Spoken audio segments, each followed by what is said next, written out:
يهده الله فلا مضل له ومن يضلل فلا هادي له ونشهد أن لا إله إلا الله وحده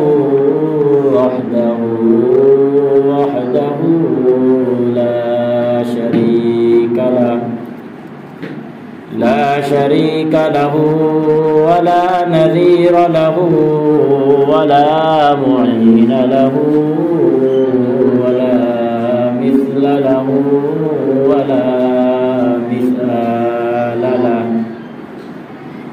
أما بعد فأعوذ بالله من الشيطان الرجيم. بسم الله الرحمن الرحيم. وقضى ربك ألا تعبدوا إلا إياه وبالوالدين إحسانا. قال النبي صلى الله عليه وسلم: ما حق الوالدين على ولدهما؟ قال: هما جنتك ونارك. صدق الله مولانا العظيم وصدق رسوله النبي الكريم ونحن على ذلك لمن الشاهدين والشاكرين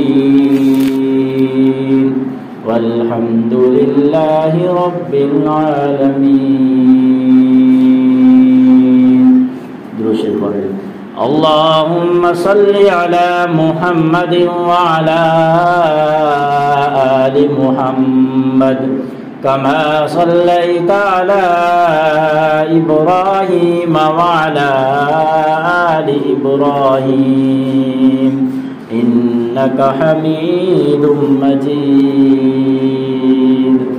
اللهم بارك على محمد وعلى آل محمد كما باركت على إبراهيم وعلى آل إبراهيم إنك حميد مجيد. میرے عزیزان محترم بھائیوں، دوستوں اور اہل محلہ کے بزرگ، میں نے آپ حضرات کے سامنے قرآن مجید فرقان حمید کی ایک آیت مبارکہ اور ایک حدیث مبارکہ تلاوت کی ہے. دعا ہے کہ اللہ رب العزت مجھے قرآن اور حدیث کی روشنی کے اندر حق سچ بیان کرنے کی توفیق عطا فرمائے اور ہم سب کو اللہ تعالیٰ اس پر عمل کرنے کی توفیق عطا فرمائے. اللہ رب العزت قرآن مجید فرقان حمید کے اندر ارشاد فرماتے ہیں: وَقَضَى رَبُّكَ أَلَّا تَعْبُدُوا إِلَّا إِيَّاهُ وَبِالْوَالِدَيْنِ إِحْسَانًا. اللہ تعالیٰ نے فیصلہ فرمایا ہے کہ میرے علاوہ کسی کی عبادت نہیں کرنی اور میرے ساتھ کسی کو بھی شریک نہیں ٹھہرانا. آگے فرمایا وَبِالْوَالِدَيْنِ إِحْسَانًا، اور اپنے والدین کے ساتھ حسن سلوک کے ساتھ پیش آنا. اور حدیث مبارکہ کے اندر آپ علیہ الصلوۃ والسلام نے ارشاد فرمایا کہ ہما جنتک ونارک، آپ کے والدین یا تو آپ کے لیے جنت ہیں یا آپ کے لیے جہنم ہے. یا تو وہ آپ کے لیے جنت کا ذریعہ بنیں گے یا آپ کے لیے جہنم کا ذریعہ بنیں گے. شریعت نے بہت سارے افراد کے حقوق بیان کیے ہیں، جس میں والدین کے حقوق بھی ہیں، اولاد کے حقوق بھی ہیں، میاں بیوی کے حقوق بھی ہیں، حکمرانوں کے حقوق بھی ہیں، اور بہت سی چیزوں کے، بہت سے افراد کے حقوق ہیں۔ ان میں سب سے زیادہ حق اللہ تعالی کا حق ہے، اور اس کے بعد اللہ کے رسول صلی اللہ علیہ وسلم کے حقوق ہیں، قرآن اور شریعت کے حقوق ہیں۔ لیکن اللہ تعالیٰ کے حقوق اور آپ علیہ الصلاۃ والسلام کے حقوق کے بعد عزیز و اقارب رشتہ داروں میں سب سے زیادہ اور سب سے پہلے نمبر پر جو حقوق رکھے ہیں اللہ تعالیٰ نے وہ والدین کے حقوق رکھے ہیں۔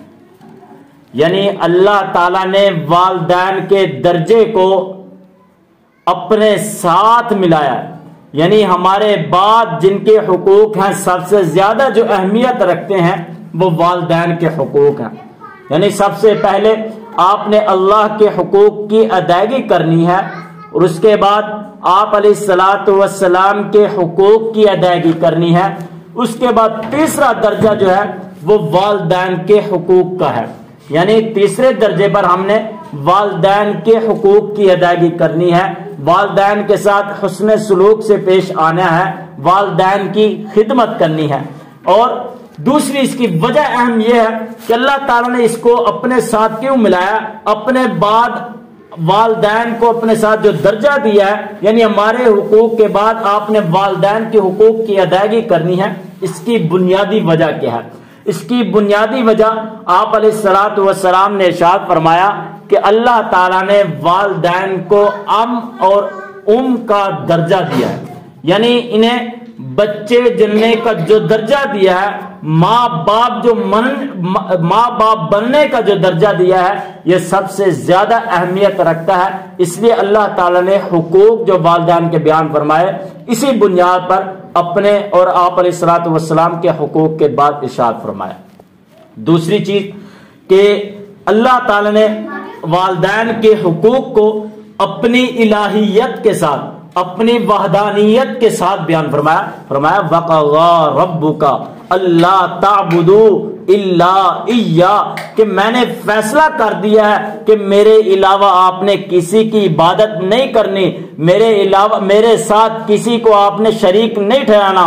یہاں اللہ تعالیٰ نے اپنی وحدانیت کو بیان فرمایا، یہاں اللہ تعالیٰ نے اپنی الہیت کو بیان فرمایا، ساتھ ہی وحدانیت بیان کرنے کے بعد فرمایا وَبِالْوَالِدَيْنِ إِحْسَانًا، آپ نے اپنے والدین کے ساتھ حسن سلوک کرنا ہے، آپ نے اپنے والدین کے ساتھ حسن سلوک کرنا ہے۔ لیکن اللہ تعالیٰ نے یہاں پر کسی کو یہ نہیں کہا کہ آپ نے جستجو کرنی ہے، استقراء کرنا ہے، اجتہاد کرنا ہے، آپ کو ان چیزوں کی ضرورت نہیں، آپ ان کے علاوہ بغیر کسی فیصلے کے اپنے ماں باپ کی خدمت کریں، اپنے ماں باپ کی فرما برداری کریں۔ اور ساتھ آگے اللہ تعالیٰ ارشاد فرماتے ہیں فَلَا تَقُلْ لَهُمَا اُفٍّ وَلَا تَنْهَرْهُمَا وَقُلْ لَهُمَا قَوْلًا كَرِيمًا، کہ آپ نے والدین کے ساتھ جو حسن سلوک کرنا ہے، دوسرا درجہ آپ کا اپنے والدین کے ساتھ گفتگو کرنے کا آتا ہے۔ جب آپ نے والدین کے ساتھ بات چیت کرنی ہے، کسی بات پر آپ نے اپنے والدین کے ساتھ گفتگو کرنی ہے، تو گفتگو کے اندر اپنے لہجے کو نرم رکھنا ہے، اپنے لہجے کو نرم و نازک رکھنا ہے، اپنے لہجے کو سخت نہیں کرنا۔ کیوں؟ اس لیے کہ اللہ تعالیٰ نے ارشاد فرمایا کہ فَلَا تَقُلْ لَهُمَا اُفٍّ وَلَا تَنْهَرْهُمَا وَقُلْ لَهُمَا قَوْلًا كَرِيمًا، تمہارے لیے یہ بات جائز نہیں کہ آپ اپنے والدین کو اف کا لفظ بھی کہو۔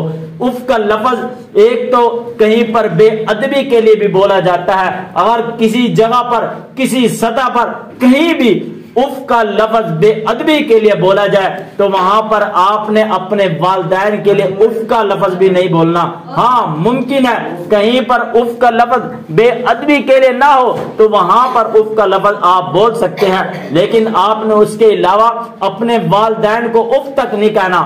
آگے فرمایا وَقُلْ لَهُمَا قَوْلًا كَرِيمًا، آپ نے اپنے ماں باپ کے ساتھ جو گفتگو کرنی ہے بات کرنی ہے اپنی گفتگو کے اندر نرم لہجے کو رکھنا ہے، سخت لہجہ نہیں رکھنا، کیونکہ وہ آپ کے والدین ہیں، آپ کے والدین نے آپ کو جنم دیا ہے، آپ کے والدین نے آپ کی پرورش کیا ہے۔ آگے صرف یہاں تک بات نہیں کی بلکہ آگے بھی فرمایا کہ آپ نے صرف اپنے لہجے کو نرم بھی نہیں رکھنا، اپنے والدین کے ساتھ جو گفتگو کرنی ہے اس سے آگے فرمایا وَقُلْ رَبِّ ارْحَمْهُمَا كَمَا رَبَّيَانِي صَغِيرًا، ساتھ ساتھ آپ نے اپنے والدین کے لیے ہمیشہ دعا بھی کرتے رہنا ہے، آپ نے اپنے والدین کے ساتھ استغفار بھی کرتے رہنا ہے۔ کیوں دعا یہ کرنی ہے کہ یا اللہ آپ نے میرے والدین پر رحم فرما، کیوں؟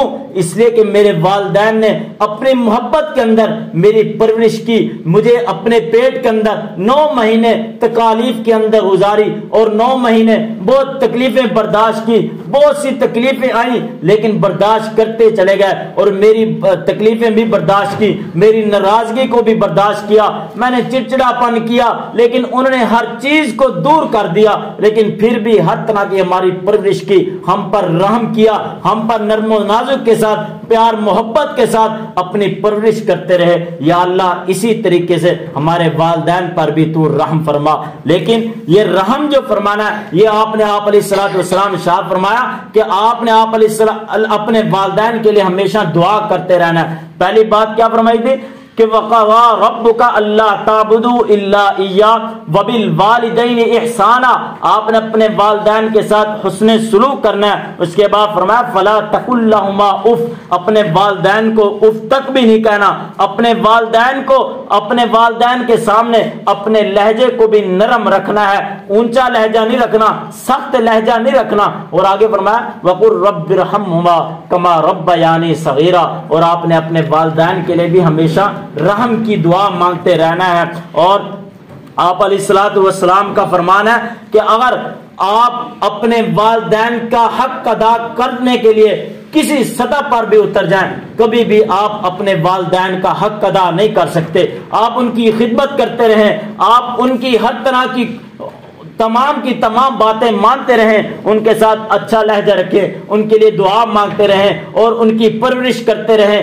اگر جب وہ بوڑھے ہو جائیں آپ ان کے لیے ہر طرح کی خدمت کرتے رہیں، لیکن آپ پھر بھی اپنے والدین کا حق ادا نہیں کر سکتے۔ لیکن ایک صورت ایسی ہے کہ جس کے اندر آپ اپنے والدین کا حق ادا کر سکتے ہیں، وہ ایک صورت یہ ہے کہ اگر کسی صورت پر کہیں پر آپ کے والدین کہیں کفار کے ساتھ جنگ ہو جائے اور آپ کے والدین قیدی بن جائیں اور غلام بن جائیں، تو اس وقت اگر آپ کو غلاموں کی ضرورت پڑے تو آپ اپنے والدین کو خرید کر، جب آپ اپنے والدین کو خریدیں گے تو والدین آپ کے خود بخود آزاد ہو جائیں گے۔ اور آپ نے ایسا کر دیا، آپ کی زندگی کے اندر یہ ایک معاملہ پیش آ گیا، تو یہ ایک واحد صورت ہے کہ اس صورت کے اندر آپ کے والدین کا حق ادا ہو جائے گا۔ یعنی آپ نے اپنی زندگی کے اندر آپ اپنے والدین کی خدمتیں بھی کی ہیں اور انہیں مالی معاونت بھی کی ہے اور اس کے علاوہ ان کی ہر بات کو مانا ہے، لیکن پھر بھی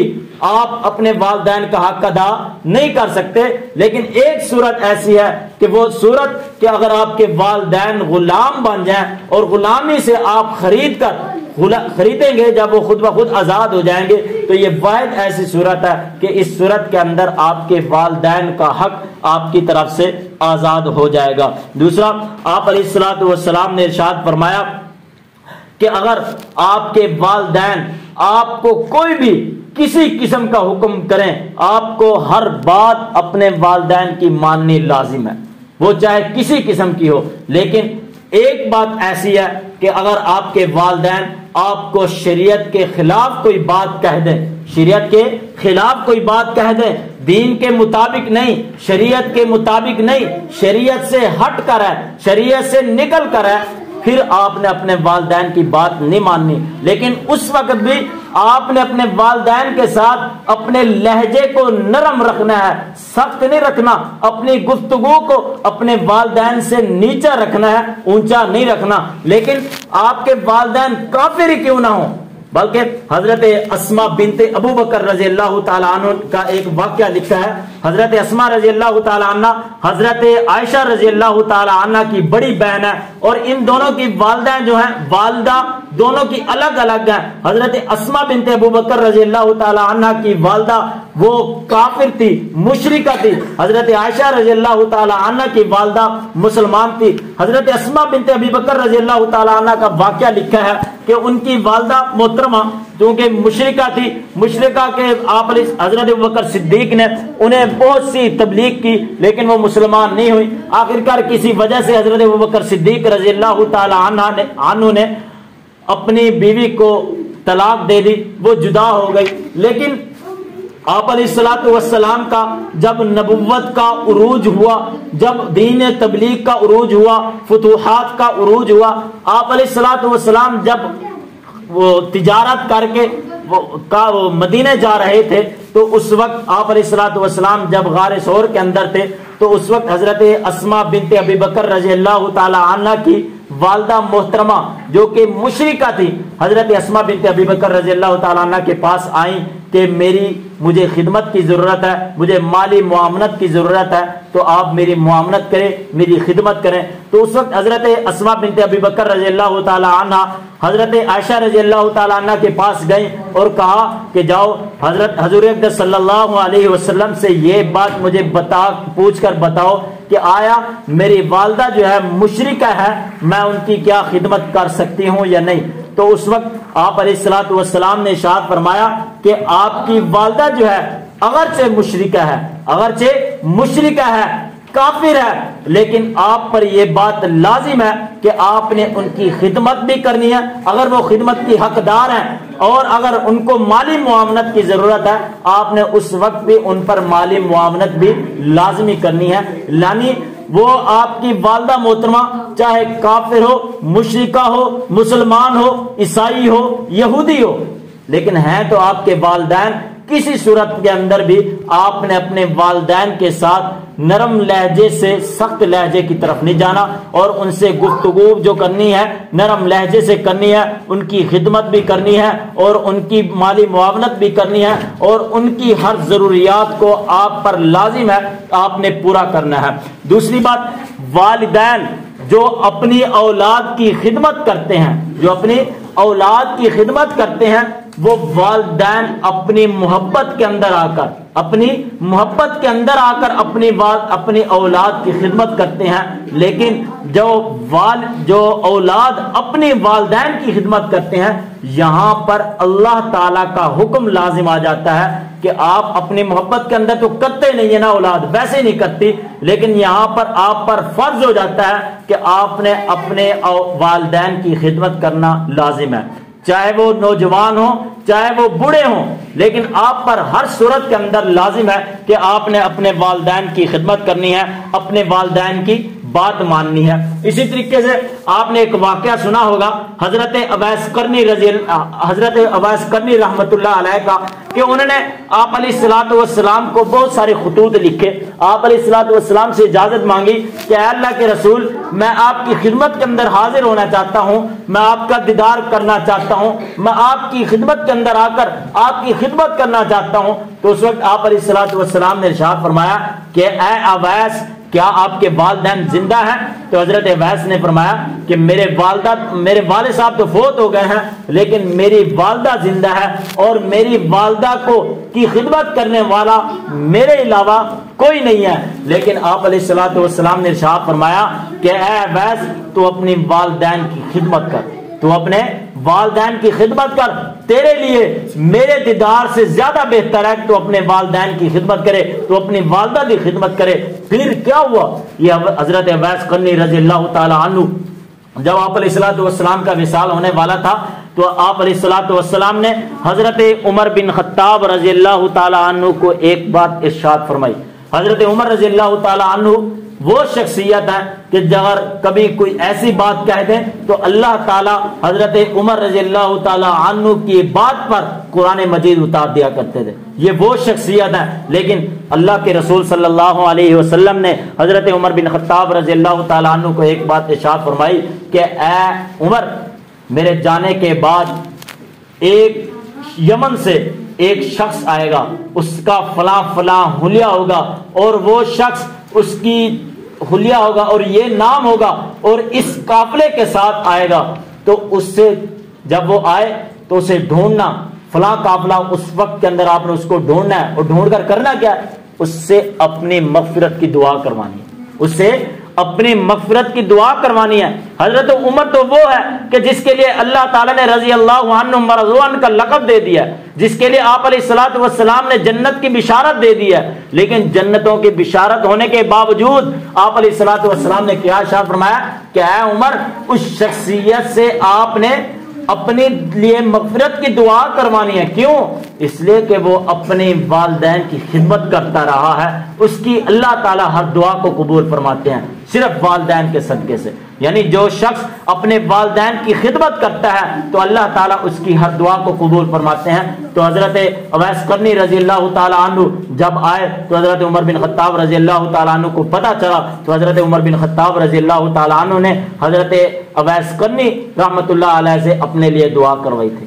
یعنی یہ جو اتنا مقام ملا ہے حضرت اویس قرنی رحمۃ اللہ علیہ کو صرف اپنی والدہ کے صدقے سے ملا ہے، صرف اپنی والدہ کے صدقے سے ملا ہے۔ اگر والدین کی ہم خدمت نہیں کریں گے تو اور کس کی خدمت کریں گے؟ جتنی والدین نے ہمارے لیے خدمت کی ہے، اگر ہم پوری زندگی ان کی خدمت کرتے رہیں کبھی بھی ان کے لیے ہم ان کا حق ادا نہیں کر سکتے، اس لیے اپنے والدین کی خدمت کیا کریں۔ اسی طرح ایک صحابی اللہ کے رسول صلی اللہ علیہ وسلم کی خدمت کے اندر حاضر ہوا اور اس نے کہا اے اللہ کے رسول، میں جہاد کے لیے جانا چاہتا ہوں۔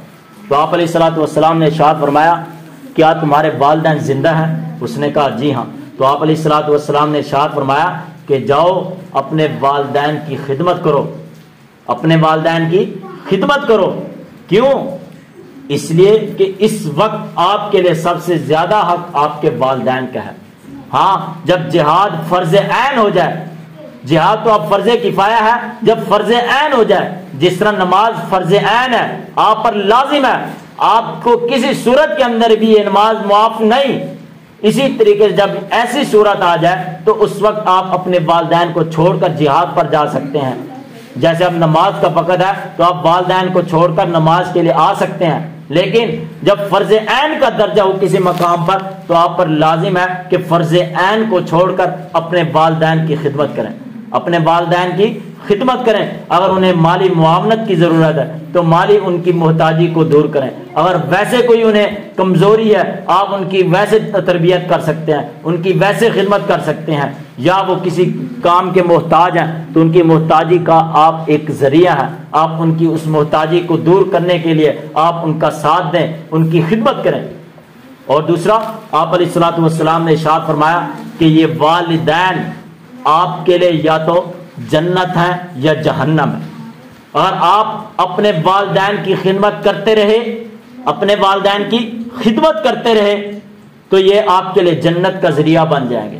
اگر خدمت نہیں کی، والدین نے تو آپ کے لیے خدمت کی ہے، آپ کے اچھے طریقے سے تربیت کی ہے تو آپ اتنے بڑے ہو گئے ہیں، ورنہ اگر والدین خدمت نہ کرتے، آپ کی پرورش نہ کرتے تو کوئی اور کون کرتا؟ والدین نے آپ کی پرورش کی ہے، خدمت کی ہے، اب آپ کا حق ہے آپ اپنے والدین کی خدمت کریں۔ اگر نہیں کریں گے تو آپ کے لیے والدین جہنم کا ذریعہ بن جائیں گے۔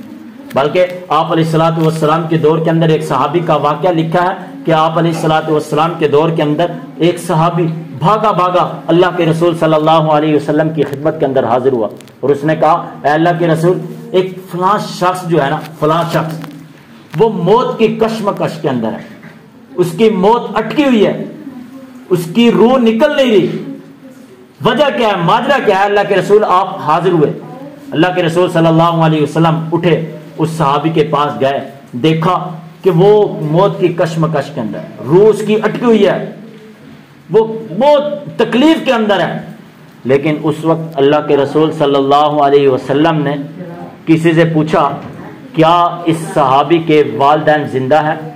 تو انہوں نے کہا جی ہاں والدہ زندہ ہے۔ تو آپ علیہ الصلوۃ والسلام نے ارشاد فرمایا کہ جاؤ اس کی والدہ کو بلا کے لاؤ۔ اس کی والدہ کو بلایا گیا، اس کی والدہ حاضر ہوئی تو اللہ کے رسول صلی اللہ علیہ وسلم نے ارشاد فرمایا کہ مجھے ایسے لگتا ہے کہ آپ جو ہے نا اپنے بیٹے سے ناراض ہیں، آپ اپنے بیٹے سے ناراض ہیں۔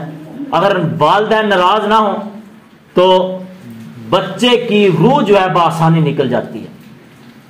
تو اس نے کہا جی ہاں میں ناراض ہوں۔ تو اللہ کے رسول صلی اللہ علیہ وسلم نے ارشاد فرمایا کہ آپ اپنے بیٹے کو معاف فرما دیں. تو ماں کہتی ہے کہ اس نے مجھے بہت تکلیفیں دی ہیں، بہت زیادہ تکلیفیں دی ہیں، مجھے بہت زیادہ پریشان کیا ہے، میں اس کو کبھی معاف نہیں کروں گی، میں معاف نہیں کر سکتی. جب یہ بات اللہ کے رسول صلی اللہ علیہ وسلم نے سنی، ماجرا دیکھا کہ یہ کام الٹ ہے، تو اس وقت اللہ کے رسول صلی اللہ علیہ وسلم نے صحابہ اکرام کو کہا کہ لکڑیاں اکٹھی کرو.